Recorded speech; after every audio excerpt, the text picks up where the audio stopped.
नमस्कार दोस्तों, आज फिर एक नई कहानी के साथ घर का बंटवारा। किशनगढ़ में एक किसान रहता था। वह बहुत ही खुश रहता था। उसके दो जवान बेटे थे। दोनों बेटे की उम्र शादी के योग्य हो गई थी।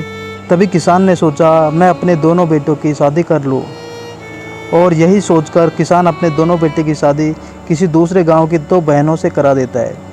एक ही परिवार की दो बहनें आपस में दिन रात झगड़ता करती थी और साथ ही साथ उस किसान को और उसकी पत्नी को भी झगड़े में शामिल करके उनकी बेइज्जती करती थी। एक दो बार तो किसान की पत्नी को उनकी बहुओं ने खूब पीटा भी और साथ साथ दोनों बहनों ने उनके पति के सामने अपनी सास के बहुत बेइज्जती भी की। किसान अपने दोनों बेटे की शादी करके बहुत दुखी था और किसान के दोनों बेटे अपनी बहुओं की सीख में रहते थे। किसान की एक भी बात नहीं मानते थे और वह भी अपने माता पिता से बुरा बर्ताव करने लगे थे। इससे किसान और उसकी पत्नी बहुत दुखी हो गए। किसान का समधी थोड़ा धनवान आदमी था और उसे अपने पैसों पर बहुत ज़्यादा घमंड भी था।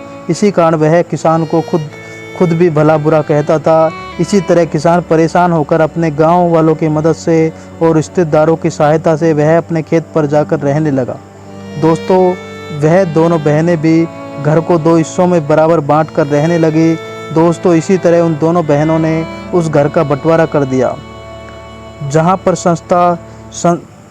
पर संस्कार की कमी होती है, उसी परिवार में जो लड़की अच्छे संस्कार प्राप्त नहीं कर सकती वही आगे चलकर ऐसा करती है। इसलिए अपने परिवार में लड़कियों को अच्छी संस्कार देना बहुत ज़रूरी है।